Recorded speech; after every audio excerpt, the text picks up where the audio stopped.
si Doña Pia Alba, ang asawa ni Kapitan Tiago mula sa Santa Cruz. Ako ang tumulong kay Kapitan Tiago sa pagpapayaman at pagpapataas ng kanyang katayuang panlipunan.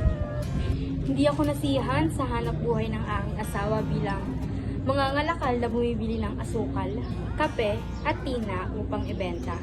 Hirap kaming magkaanak kaya pinayuhan kami ni Padre Damaso na tumungo sa Obando upang magsayaw sa pista ng San Pascual Bailon. Hindi kami nagkamali sa pagsunod sa payo ng praile dahil nagdalang tao ako. Ngunit salungat sa aking naging reaksyon ang pagdadalang tao. Imbis na maging masaya ay naging napakamalungkutin ko at hindi na ako ngumiti muli. Pinasusuklaman ko ang aking anak sa aking sinapupunan. Lingid sa kaalaman ng lahat ang panggagahasa ni Padre Damaso.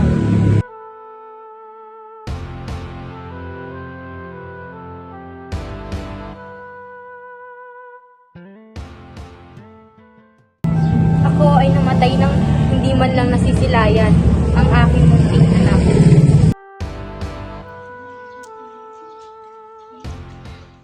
Ako si Doña Pia Alba, ang asawa ni Kapitan Tiago at ina ni Maria Clara.